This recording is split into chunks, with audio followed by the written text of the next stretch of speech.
But basically, yeah, look at this. Tripping water pump. So putting a 9-volt this one. Oh, look at that. That's a positive. That's a negative. They even have the markings. So it needs to actually be like this. Wasn't expecting to really like repair this, but guys, this is just what goes to show. Like on my channel, sometimes I show you how to repair stuff pretty much for a penny, and or like no cost at all, I guess, because I'm all about finding the cheapest possible solution to these problems and not trying to spend all this money that I don't have to. Like this piece, probably the dealer's gonna sell it to you like 250 bucks.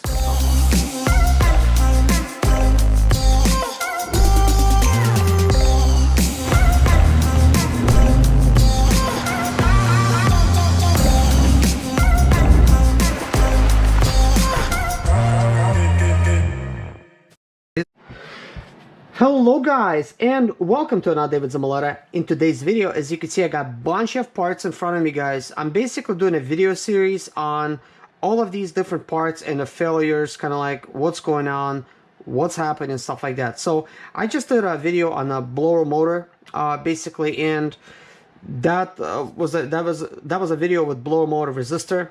But what happens is, like, if it's winter time and the hot air is not blowing, so what's going on? So let's take a look.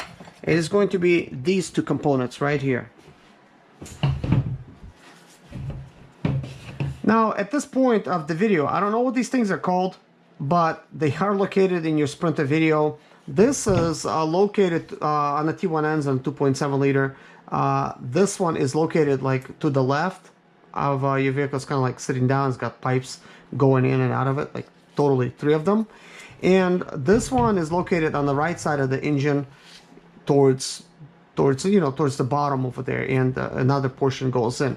Now this one has obviously water going here and there. I'm not sure which one of them does what, but sometimes like when I replaced this on mine, like when it was failing, I replaced this one, and then my hot water actually started, hot water obviously started traveling through here, causing the water to, heat up in my, the actual radiator that heats, puts the heat inside of your Sprinter van and stuff like that. And it started working, but then, when you put on cold, you put on hot, and then it stops working again, and I replaced it again. And it did the same thing. It was basically kind of like work, temporary, and then stop working. So I kind of thought, well, maybe these things are used, and that's why. But I replaced this, and when I did, it still works. Basically, it's just basically I'm getting hot water, like I guess where it needs to be, stuff like that. So, this was the root cause of the problem. This does have looks like regular type of screws on here. Let me see about this one. This one doesn't, but let's go ahead and actually take these things apart and see like what's inside. But I'm just gonna have to work with that, I guess. Well, first off, I guess let's take this one off.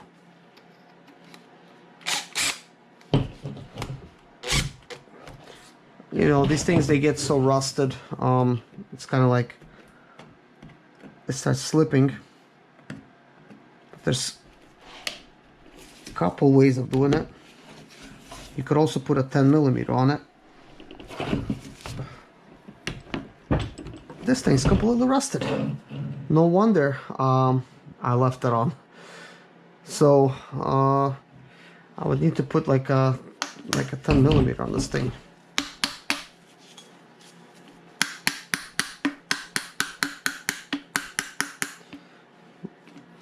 But I just don't have any right now.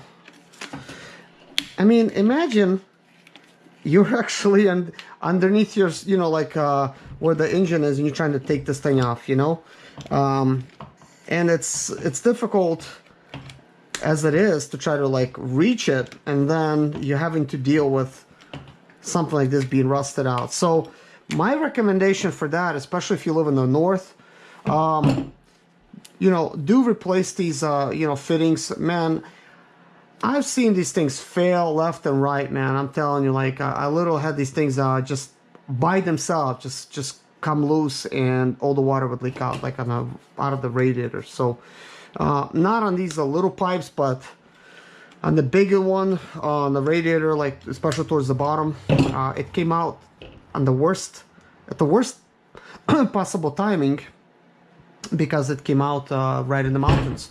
So do replace these fittings here, or carry some spare with you if you know you're not trying to actually replace it.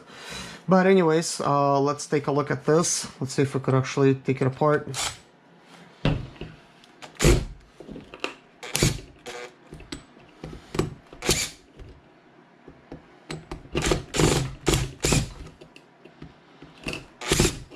And I should be getting like new nozzles for these, you know, screwdrivers. I like using this one, but it doesn't always work. I wish I could find out like what's going on with that, and I can technically, because this is a hammer drill. Sometimes it just stops.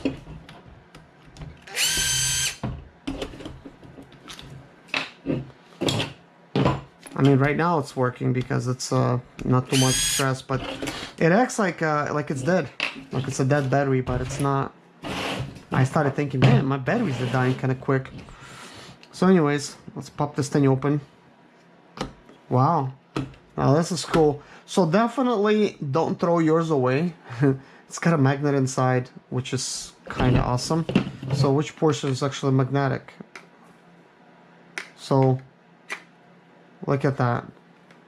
It's actually magnetic to the screwdriver. What about this?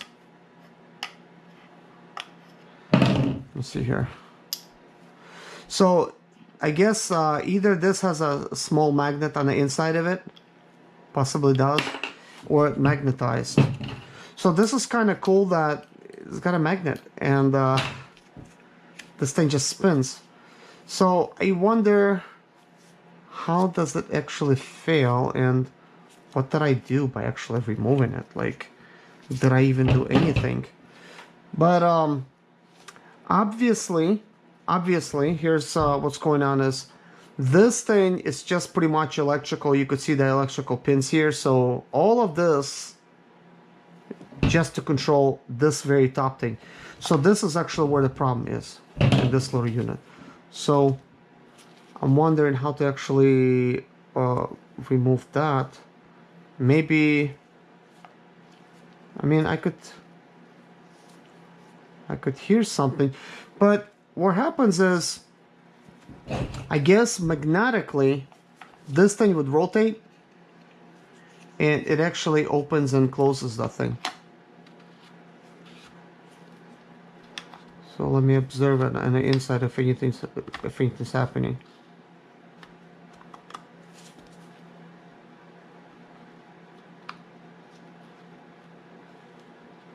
It's really hard to see inside. Okay, so we did get it out. Okay.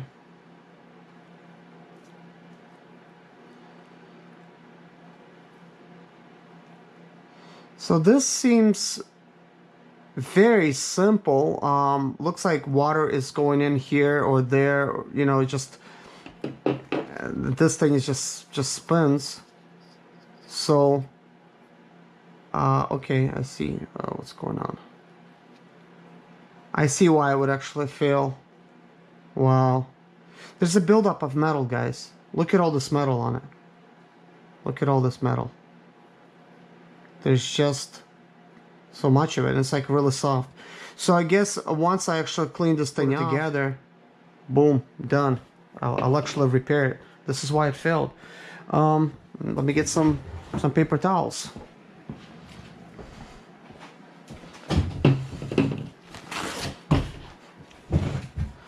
Wasn't expecting to really like repair this, but guys, this is just what goes to show, like on my channel sometimes I show you how to repair stuff pretty much for a penny, and or like no cost at all, I guess. Because I'm all about finding the cheapest possible solution to these problems and not trying to spend all this money that I don't have to. Like this piece, probably the dealer's gonna sell it to you like 250 bucks or something. I mean, this paper towel is like really not doing that good of a job to try to clean it up, but it's a lot better than it was.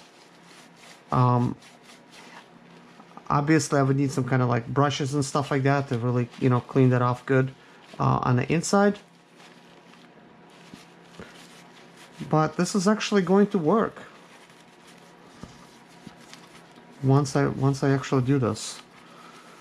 But I'm kind of wondering, like, how did it get so much metal in here? Like how? Is that just from the magnets just always spinning and opening, closing, opening, closing? I would also like to see something. I guess let's just stick this thing back in here. Okay, now it just spins so much better now. So let's put that in here.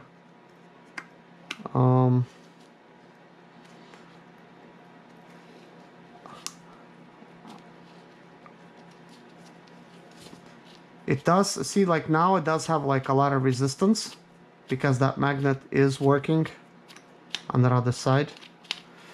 But basically this is a motor in here, so I think this motor is good.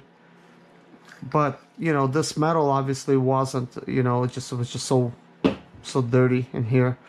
But there's it's a possibility of this motor, I guess, not working, but I would like to test it. Let me see if we have anything to, like a battery or something. Good.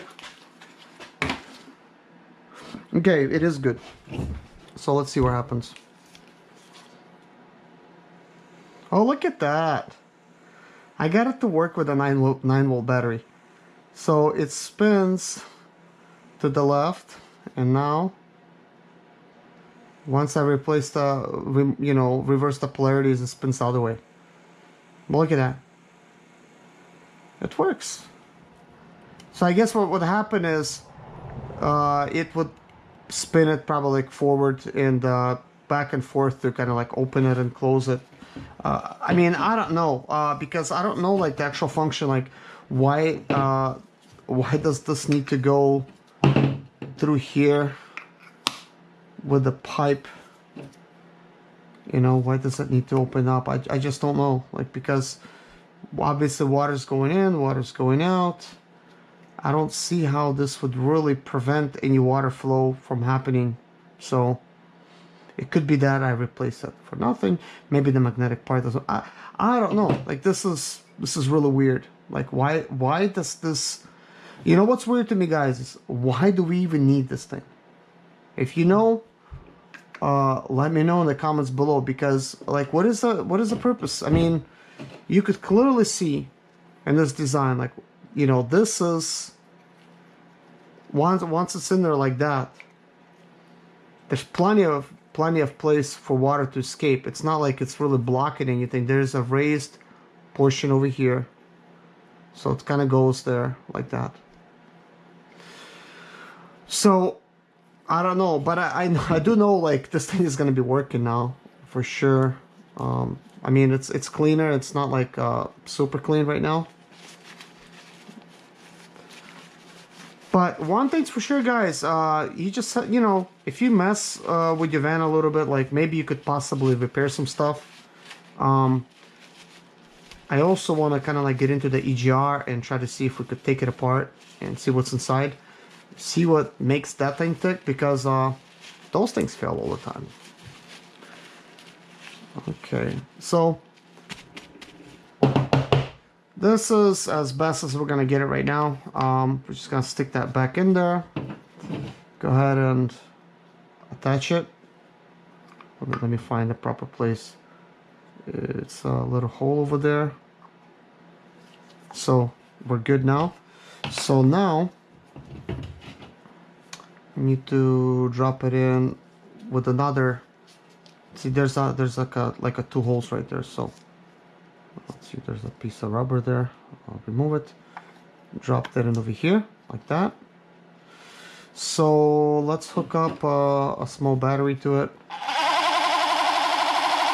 Oh wow. Okay. I just answered my own question. I know what it does now. It's like sort of like aquarium type of water, you know? Like it's a water pump basically. This is a water pump, guys. This is possibly going to pump water. It might even could be used blowing up balloons for kids. This would be, I think this would be like so fun for kids to play with it. So obviously if your hot water is not being pumped to the radiator, it's not going to be hot in your van. So this needs to be working for that to happen.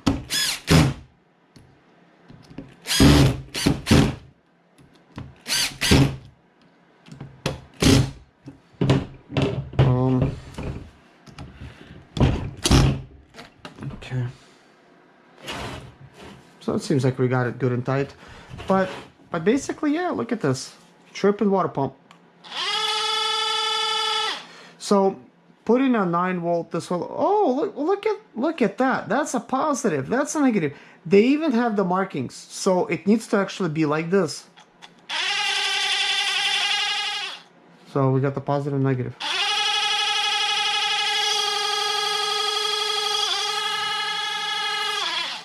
I wonder if there's arrows, which way is the water flowing.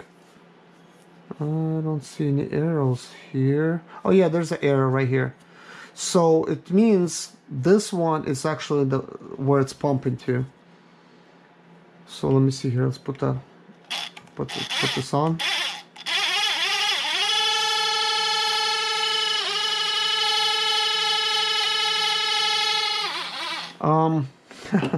You know what, guys? Man, I'm getting all kinds of ideas now. Like, you could create a home waterfall with this.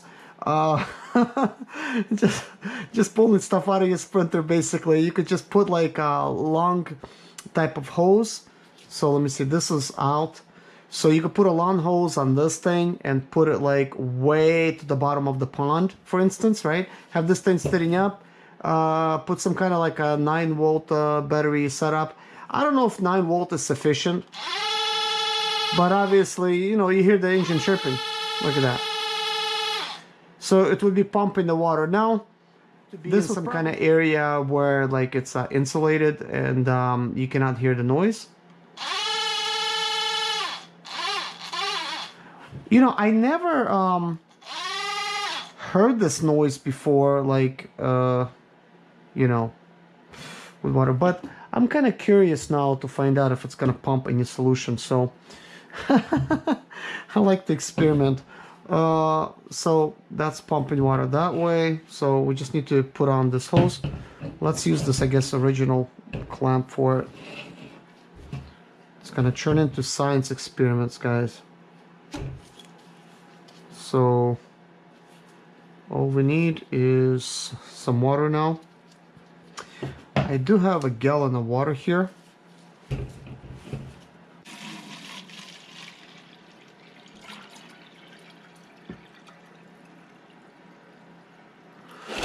So let's see if this could actually be used. I guess I'm curious, and possibly you guys are curious as well, if this would actually work for creating like an, you know, like some kind of aquarium thing outside. I say aquarium, but kind of like a waterfall for fishes and stuff. I actually was thinking about doing something like this. Why isn't this hose?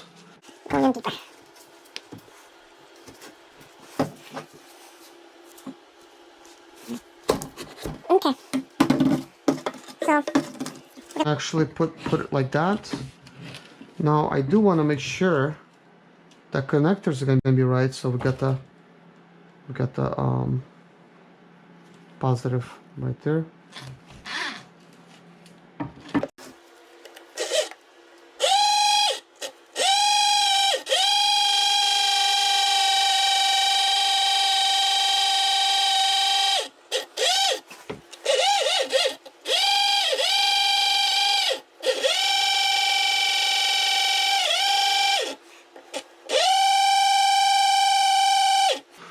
So that's not working, guys. So obviously it's not fast enough to be the pump. What's going on? I mean, the hose, apparently it's not that. I mean, it seems like water's going in there. It should technically work. And this is a tight seal. But yeah, that's a little bit disappointing, but what can you expect? So I'm just gonna try to leave the holes in there and just disconnect this here.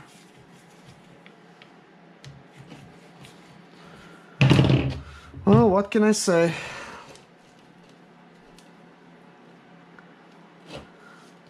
But there's other things on your Sprinter that could be used for, you know, creating like automatic garage door gates, for instance, for your windshield wiper motor and stuff. So that would be an interesting project up ahead. But anyways, I guess this motor does work, and I think when your vehicle already has water and it's already flowing in the system, this possibly helps things flow along faster. And this here probably works very similar way. It does have kind of like a couple connectors there as well. My name is Serge Zimaleta. I'm 37 years old, and yes, I experienced success after buying my first home for cash. Back in 2011, I was broke, but I learned to solve problems on my own. Now I'm helping others to solve their problems. I know what pitfalls to avoid to stay profitable in business. Need motivation to be more successful in your life? Do you have Sprinter expedite or business problems? Then subscribe. Let's find creative solutions to your problems. Hit the bell notification so you don't miss any of my helpful videos.